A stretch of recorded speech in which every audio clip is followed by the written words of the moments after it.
Well, hello and good morning. It is great to have you here. I'm Wendy Miller, high performance coach and profit time implementation specialist. I'm excited to share the next 30 to maybe 45 minutes together on the topic of your A-class clients. Now, as we get started and before we get too far in, I can see that you are here on the call with me, but I just want to make sure that you can hear me and see me. So if you can locate that chat box and maybe say hi and where you're listening in from today. And that way I can also get an idea of who's here on the call with me. Awesome. Mary, thank you for being first cab off the rank. You are here from LA. Hello, Michael. Thanks for being here. Arizona, one of my favorite places to visit. Memphis, Scottsdale, you can hear fine. Awesome. Thank you, Mike. Montreal, Canada.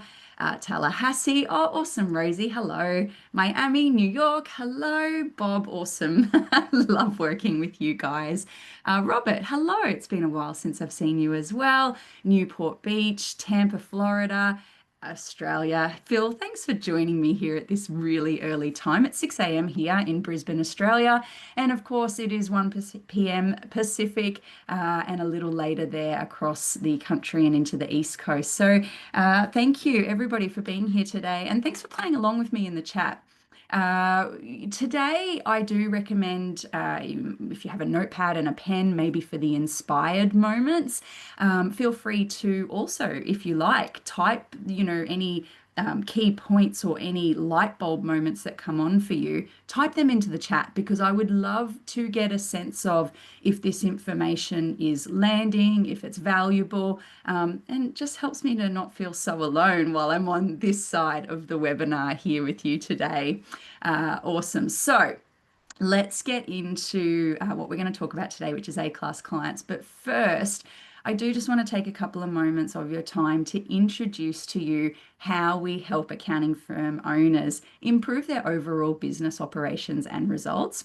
And for firms who are ready for help, maybe you're still sitting there a little nervous, but you want to learn more about what that help looks like, how we work with you, then at the end of today's webinar, I will extend an invitation for us to meet and have a chat about that. But while we're on the topic of what we do and who we work for, I would love to introduce you quickly to our Profit Time program. Now, we have delivered this to literally hundreds of accounting firms and also literally across the globe. It's incredibly exciting. And everything that we do here is to create more meaning, freedom, and lifestyle. Now, all methods that we have created drive the key metrics, one of them being drive more profitability. Everything we do is about increasing profitability in your business and reducing the amount of hours it takes.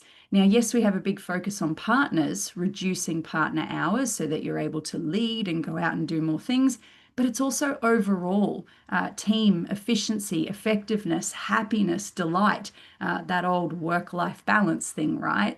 So everything we do is about driving profitability, reducing hours. There are three main stages that we will work with you on, and typically we will first work with what you've got. And that's helping you build those strong foundations. And that's all in the areas of fix. So even in fix is the topic of A-class clients.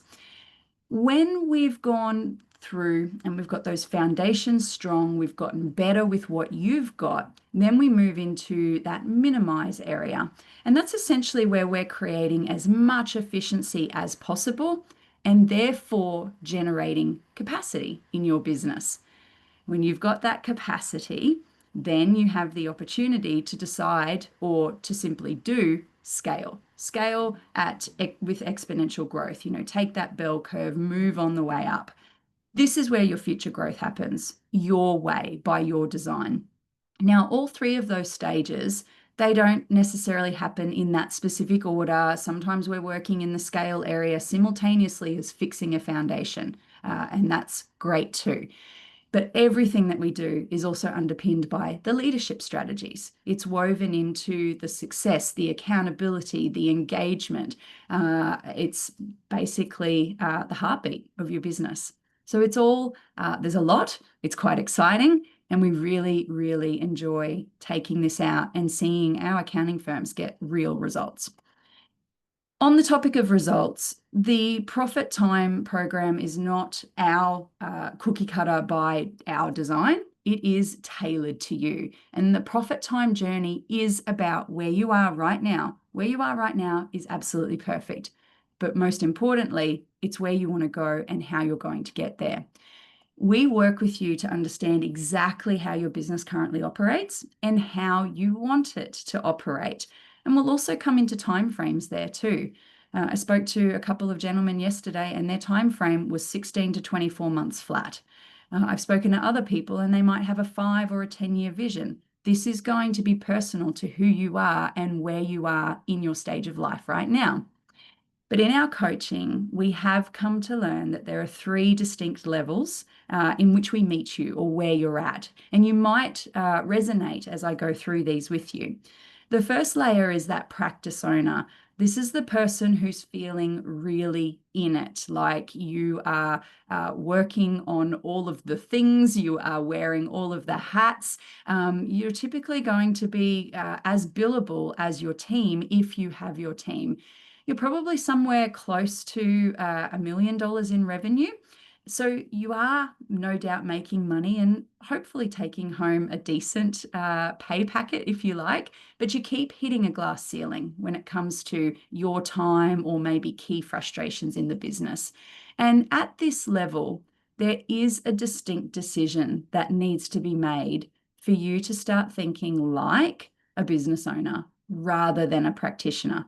And this is where we really start to come into that strategic thinking. What needs to change and how do we do it?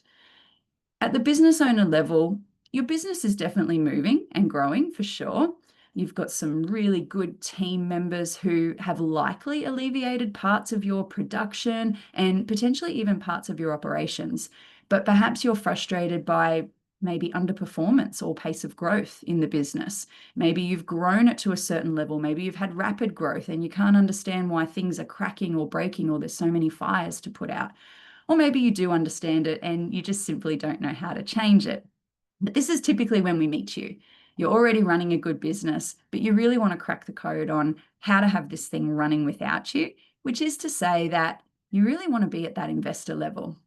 And the investor level is an opportunity for you to generate wealth that does not rely on you to be in the business or even to manage the day-to-day. That sounds pretty good, I'm sure. And each firm that we work with will have a unique variation to what they actually want to achieve. Some people may not want to experience investor level. Some people might be more than happy running a business that achieves certain milestones and certain results.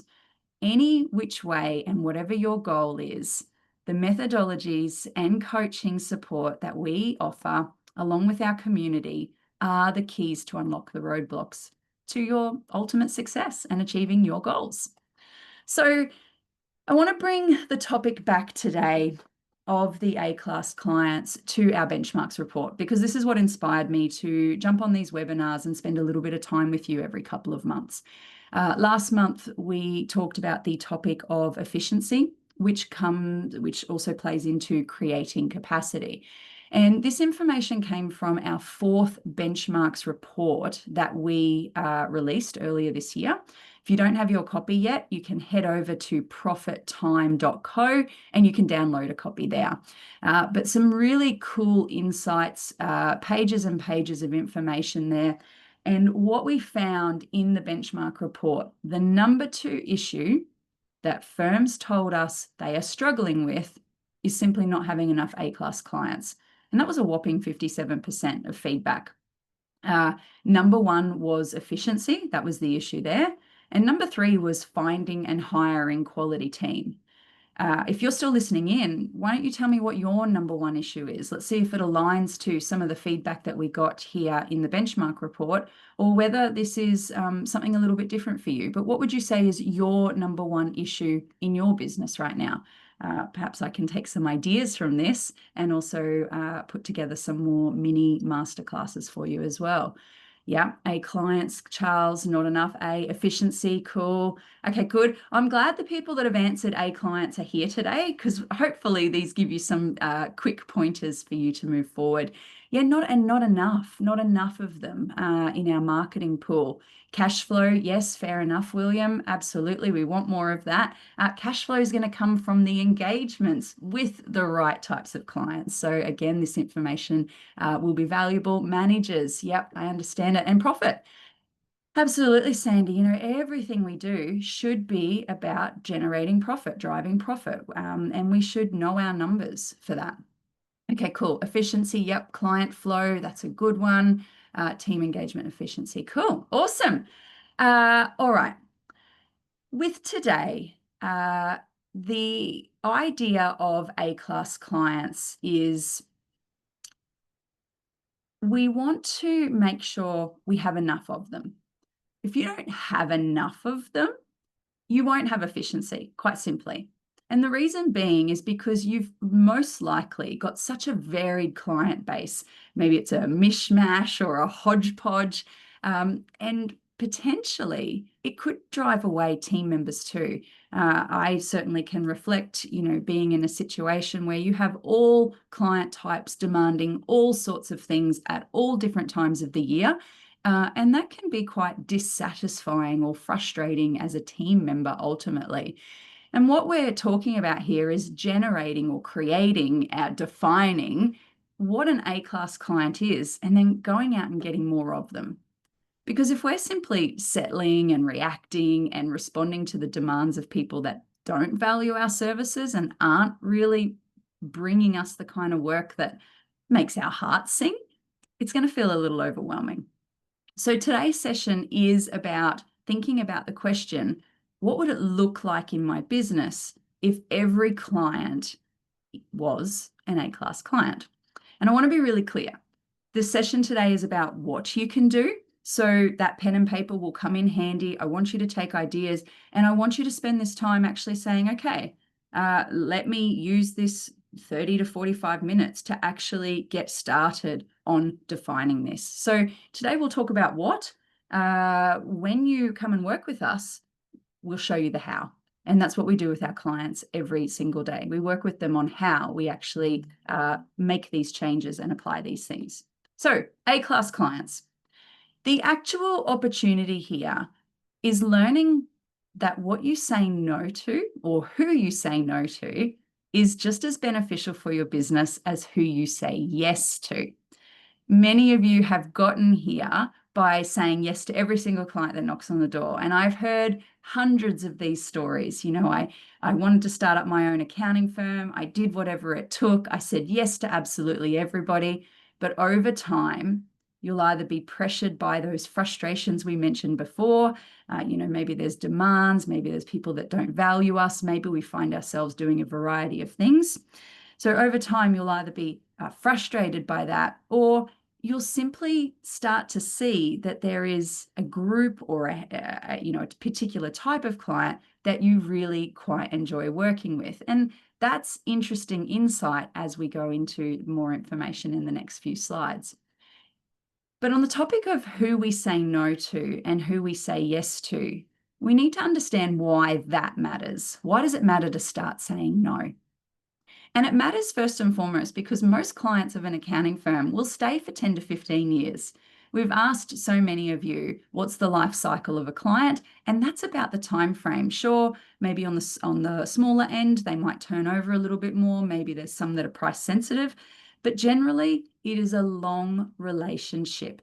There's a perception in the general public that it's simply too hard to change accountants or too hard to leave. That's good news for you. Could also be bad news for you. There's also a belief that this is a financially intimate relationship and that the bond shouldn't be broken. It's right. My accountant is my trusted advisor.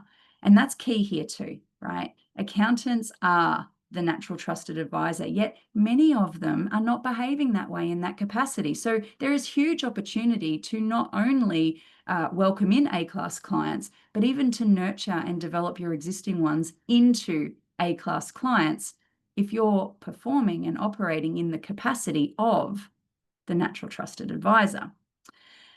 And so I always like to say, when you engage in developing and changing your business model first, you're essentially leading the way. You're leading the way in terms of your business by your design. You're making strategic decisions for the kind of growth and outcomes that you want. And inevitably, going through that in your own business is going to help you be an even better advisor as you talk to your own clients about what they can do to sharpen up their processes and their businesses, how they can drive more profitability. Everything you learn with us, you apply to them too. So I want to give you 3 key decision areas to think about as you are creating or on your way to create a client base of A-class clients. So decision number 1 is all about definition, defining the A-class criteria. You can't win this game if you don't know what winning looks like. And so the very first question is, what is an A-class client for you? Now, sure, it'd be easy if I just stood here and defined that for you. There is no universal answer. This is what makes every single one of you on this call today unique. The fact that you will have a unique definition of who your A-class client is means that there is more than enough work for all of us to go out there and market to and capture. But what I will give you, because we want to get started, and I really do hope you're doing this with me here on the webinar today, let's give you some criteria to have a think about. So number 1, they should be a business, not just an individual tax return. Now, of course, there is always going to be an exception to the rule, and I have met a couple of firms who do very, very well in the individual tax only space. If that is you, great. Keep doing what you're doing if the profitability is there and it works for you. But in a traditional tax and accounting firm, we want them to be a business. There is more opportunity to do more with them and more regularly. And so many of you talk about the seasonality, the highs of lows of cash flow in your business. We want to be looking for those clients where we can be performing work with them all year round, not just in a crunch period. Number 2, they're profitable and have potential to grow. You might like to define this next area by maybe a minimum revenue, or perhaps it's their net profit amount, or even their size. We can define that we will work with no more than 5 partners in an accounting firm. We've defined that knowing where our methodology can really help firms and where it doesn't. And so also, it's thinking about where does our service, where does our product really sit in the sweet spot? So make sure that you've got some parameters around their affordability and that they do have potential to grow. They are ambitious owners with ambitious goals. Now, that's a tricky one. How might we actually know, or how might we measure this? Well, one of our key resources, our GAP meeting template, that stands for Goal Achievement Process. You would use that in your interview or your discovery meeting or your free consult, whatever you call it, and you would quite simply ask, what are your goals? How important are they to you? Why do they matter? Why do you want to achieve them? Really get a sense of how ambitious they are. Some people might be more than happy with status quo, 5-10% growth year on year. Others say, I need X by Y date. And that's going to be that super ambitious person. And you want to lean into really understanding where they are now, where they want to go, and what they're doing to get there. And that's what that GAP meeting process is about. Number 4, they are open to new ideas and they take advice. Now, again, in a brand new prospect meeting, how could you quite possibly know? I would treat this a bit like a team member interview, and I would simply ask for evidence. What was your past relationship with your accountant like? What was it that you really valued from that accountant? What is it that you wanted more of, wanted less of? Look for evidence in their past relationships, which will give you clues to find out if they're open to new ideas. And you'll also get a sense of that just through the general flow.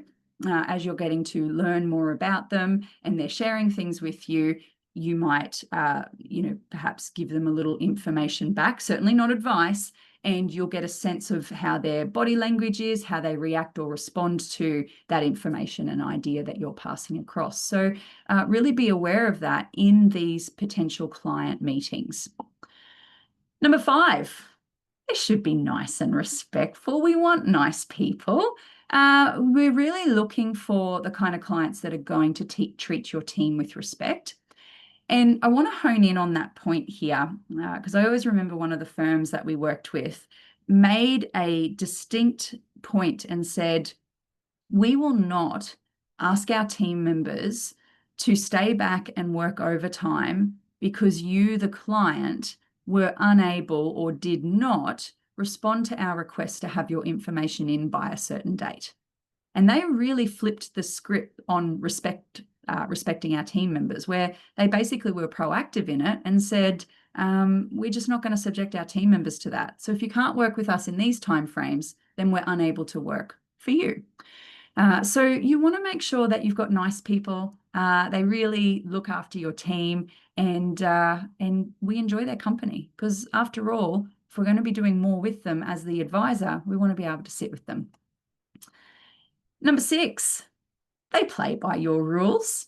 This is why it's so important that you create the rules, which allows you to be proactive in them, and it'll also allows you to hold that space. Things like they pay on time. Now, in a world of upfront engagements, and we have ACH or direct debit, we should be using that. They show up on time. They're never a drama. The respectful and the nice piece. Think about the rules of engagement so you can be really clear on that, and you can set those terms. And importantly, number 7, they're not price shoppers. You'll know from their language what they're asking, how quickly they move to the price. And if they don't, you could also ask a question along the lines of, are they considering a competitor, or are they considering working with someone else? Are they having other meetings? Get a sense of what their prior accountant is charging as well. If we're talking about current clients and you know that they're fee sensitive, that should not be a reason to hold you back also from moving them into an A-class client category. Simply sell the value and zip it. Their fee sensitivity should not become your issue. But also, your responsibility is to really communicate and articulate that value.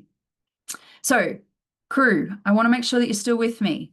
Why don't you give me, or you can just do this on your own, on your pen and paper, maybe write down the first 3 words that come to mind as you think about your A-class ideal dream client.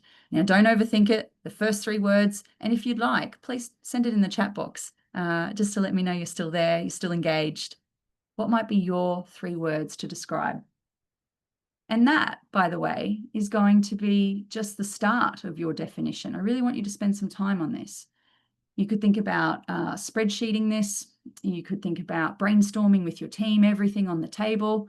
But let's actually create our internal alignment procedure that actually represents A-class clients. All right, cool. Thank you here. Yes, ethical are a must. Organized, respectful, pay on time. Yes, reliable, responsive, fun. They have a business, they're nice. Yeah, cool. See, you're using some of these words. It's great. And culture, clients, employees. Yeah, good. Listening to advice. It is really important, Philomena. It's, we want them to take action and achieve their goals, and we want to be there with them. Yeah, open to coaching, and quick decision makers too. And sometimes we need to think about our style to help people become quicker decision makers. The thing I love about accounting so much, and Rob used this language a number of years ago, becoming the real time accountant. And real time says, we've got your numbers up to date, your draft set of financial statements here. You can make any decision at any time in your business because we are here providing this information to you. Good, awesome. Natasha, no zone limits. Yeah, 6 services. Yes, agile and adaptive. Love it. You guys have got this. All right. You're still going. Complex needs coaching, profitable, good one. Embracing tech and appreciate professionals.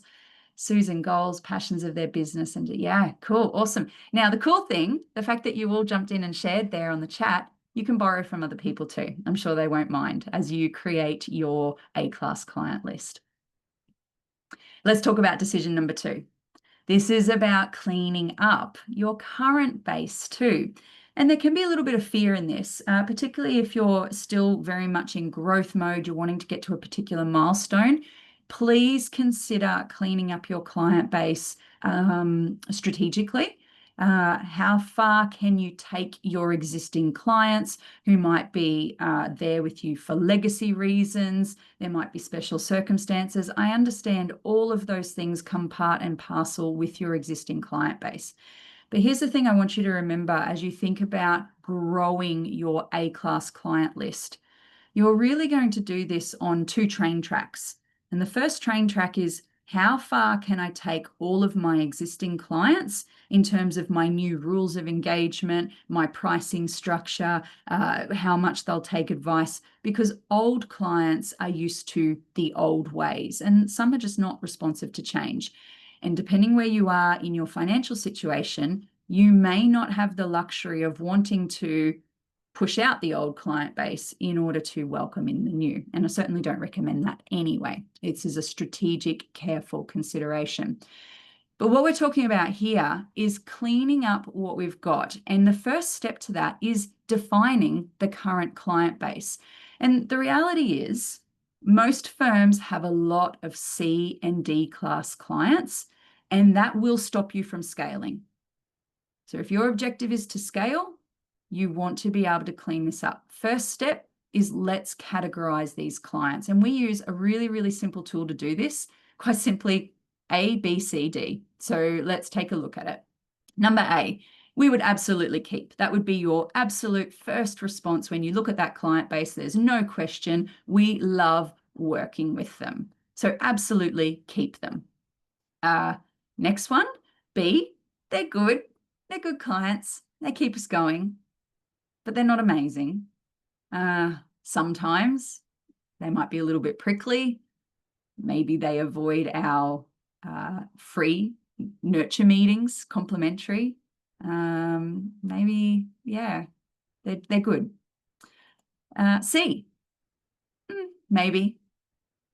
They pay us, but they're really not aligned to the kind of services that really make our hearts sing.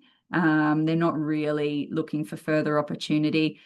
Maybe they're even not profitable as a client job. And that should be one thing that we're looking for on every job that we do, every single one. What was our profitability in this? And D, dead weight. It speaks for itself. Say no more. There is no further opportunity here. Now, that is, again, just some guidance. But what you're wanting to do is go through your client base. And I'd take this as far as your CRM. And I would actually create flags or tags, however your CRM works for you. And I would define your client category list. Why?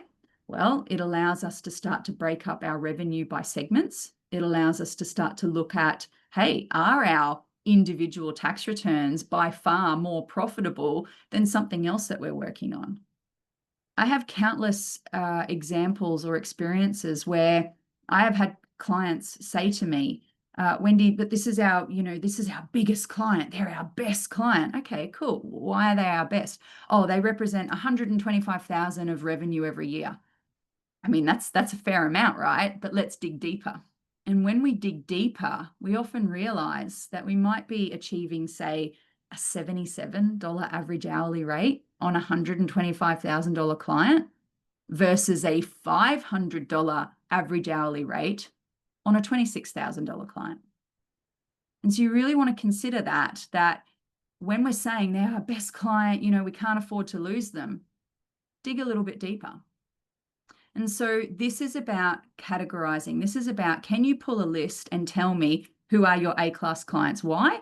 Well, we might be talking about marketing opportunity. I want you to get all of your best clients into a room and we're going to do a workshop. We're going to do a seminar. Maybe we are finding ourselves bumping up against capacity in the organization and we are not in a position or do not want to bring on new team members, and we've exhausted efficiency option, so why don't we look at culling the bottom 20% of our client base? Pull a report, take a look, go for it, disengage. Categorizing your client base will give you more power over what to do next. And to give you a couple more ideas around the A, B, C, D, just quite simply, A class should be your ideal client. You could go as far as having a triple A or a VIP, and they would be your very exclusive, very boutique top A class. But we also know they're few and far between. And so we have our ideal client, and how, we talked about what might create an A-class client in decision number 1 there. And when you've defined that, also think about, is there an existing client in our client base right now who we really think is great and we could model those parameters from? So that's your A. B, I want you to think of B could be nurtured into an A.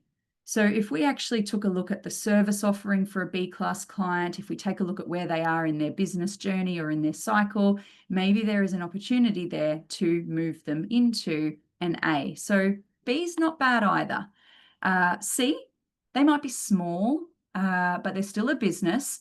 Maybe they're a new business. And at this point, we're a little unsure which way they might slide on the scale. They might nurture into a B, and that could be worth it for you. Or equally, they might retire into a D, and that will still give you opportunity to move through your client base and make new decisions. D, quite simply, we often categorize this as our individual return only, or our business that we really only do something for one time of year. Essentially, the future, well, there probably isn't one, and the only future with them is any kind of strategic decision that you make. And by the way, strategic decision can still be, we have a parcel of individual tax returns that we prepare every year for the benefit of legacy, training and developing new team members, whatever that is for you. But here's a test. If you wouldn't enthusiastically re-sign a client again tomorrow, ask yourself, why are they still here? And that can be a really good initial question. If you wouldn't enthusiastically re-sign that client, and let that be the flip on the script. Here's what we will say no to in future. And by the way, super efficient opportunity here. Train your director of first impressions, your front of house, your secretary, receptionist, train them in who we say no to as well.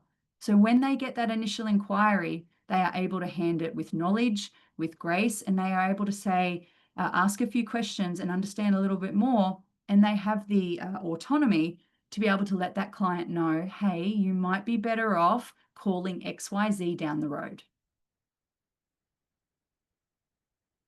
So the point here is wrong clients are going to hold you back. They're going to choke up your efficiency, and we know that they might be generating revenue for you, but are they profitable for you? So don't be afraid to say no. And don't be afraid to think strategically. Maybe package up a parcel, sell them off, give them away, help somebody start up, whatever it is for you. So that's decision number 2. Let's go into decision number 3, and that's all about building for the future. So this is the fun part. This decision is to never ever, if you're willing to go here, never ever let another non-A class client in again. Because remember what we spoke about at the start, once they're in, they'll stay for 10 to 15 years. So how do you make sure that every new client is an A class client? Well, the first thing is we need to absolutely define them clearly. And I've given you those clues and I've given you that guidance. This doesn't need to be a big process. You could spend an hour and have it wrapped up. So define what they are and be really clear on that. I suggest taking it to the team meeting, putting it up on the whiteboard, anything goes, eliminate until you have your A-class client criteria.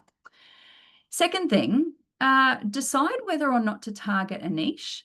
It is a powerful opportunity. Now, before I tell you why it's a powerful opportunity, and you probably already know, a niche typically is an industry type. You might be targeting a sector, perhaps it's not for profits, perhaps it's construction and trades.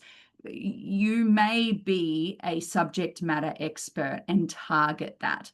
A niche can also be the thing that you are very, very good at for the general business population. So it could be that you are the cash flow expert or you are the profit expert.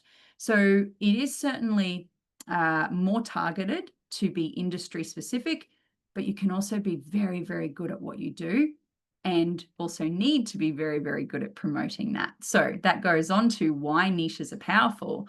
They're powerful because marketing becomes easier. When you guys are able to define who you are and what you do, and this goes from that very first phone call at your front office desk through to your prospect meetings. Maybe you're at a business networking event, perhaps you're giving a keynote. When you are very, very clear on who you are and who you serve, everything is easier. Not just marketing, every interaction, even decisions. Who am I going to say no to? Who am I going to say yes to? Here at Profit Time, we say no to people.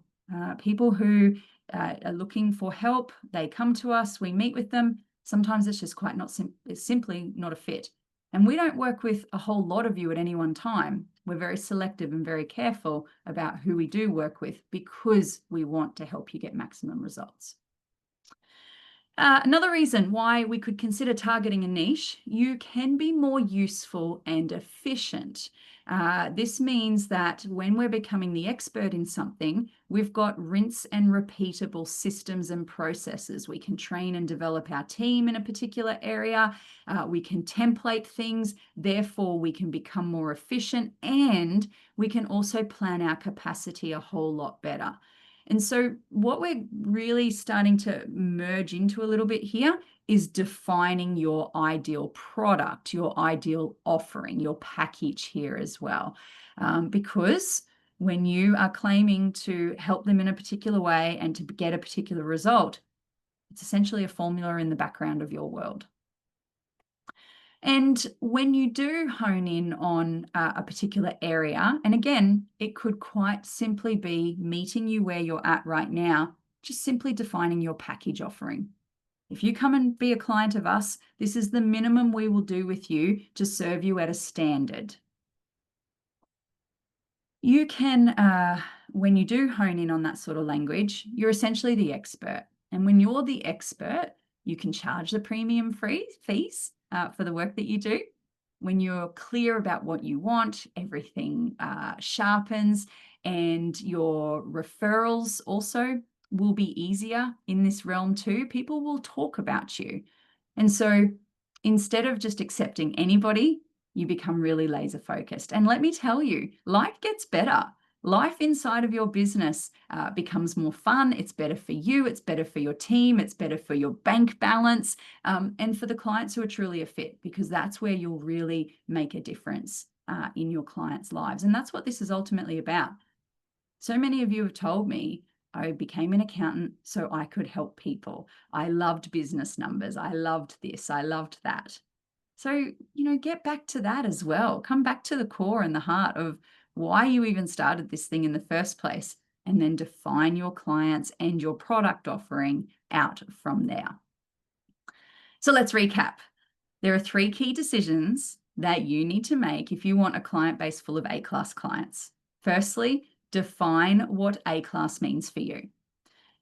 Then secondly, clean up your current base, or at least get a true visible piece of information that allows you to see what strategic decisions you could make. Decisions to say who we say no to in future, who we might package up and re-engage with, or maybe who we'll disengage with. But anyway, you should look for clues inside of your client base, and defining them is an opportunity to raise the standards. And the third thing We want to build for the future, and building for the future says, yes, we might be here right now and we're doing the best with what we've got, but remember your two train tracks. Your existing clients will come so far with you as you start to climb up that mountain and into the future, but your new ideal A-class clients are the ones who are going to help you get to where you want to go, your goals, your culture, your team members, your services. And it's super important to know that the wrong clients, they're not just going to hold you back, but they will continually throw up these symptoms in your business that you see in low profitability, poor performance, poor efficiency, low realization. And we also don't want to lose our best team members over it either. So let's make a new decision. Let's clean things up. Let's learn who we're going to say no to and implement some of these changes around your A-class, because the right clients will change everything. Now, I hope you're enjoying this. I hope this has been valuable. Little bit of information, something that you can work with, but I really encourage you, spend an hour, get this one locked away, and then get really clear on who we need to train, who we need to talk to, what we need to develop. I've given you a lot of what today. There, of course, is more how to do these steps, how to put it into play. I've shared some of that, how you might have the tough conversations after this process. Maybe we've defined them and maybe now we want to disengage. You might also be thinking, well, you talked about packages, Wendy, and you talked about marketing. What do I do there? How do I turn on a marketing machine that attracts only these perfect clients? Or how do I build out the right service package?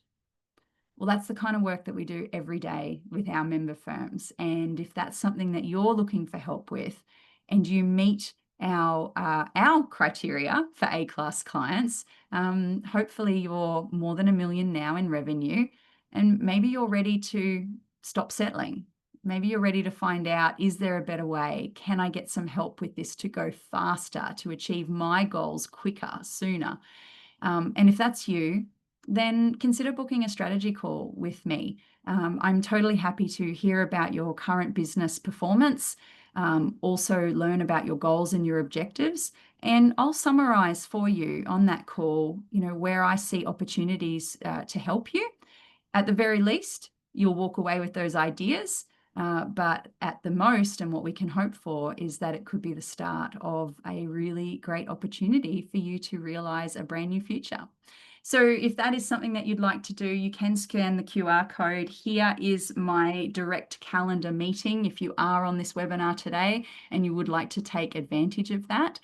There is a few spots over the next couple of weeks before we travel off to the USA for our in-person coaching meetings in September. And if you'd like to, I would love to meet you. But please make sure that you are ready now and that you are at least $1 million in revenue. If you're not and you want to know next best steps, send me an email. I'll personally respond, come back to you and give you a little bit of guidance that way. So teams, thank you for spending this 45 minutes with me. I know that you've got a deadline coming up if you are sitting there in the USA, and I do wish you all well. And I really encourage you to keep an eye out for these future masterclasses as well. The whole idea is you can start the process on these particular webinars and then go away and complete them. And that's follow through, right? There's no secret sauce to what we do. It's quite simply about implementation. That is the key. That is the secret sauce. So get implementing, finalize these things. And I do trust this has been a value for you, and look forward to seeing you again on our next special masterclass. Awesome. Thanks for being here, everyone. Oh, you're welcome. Thank yous for coming through. That's awesome. Thanks, everyone. Really wonderful to have you. You're welcome. Thanks, Darren. Nice to see you here, William. Thank you. Wonderful. Thanks, team. Take care. Get to it. See you soon.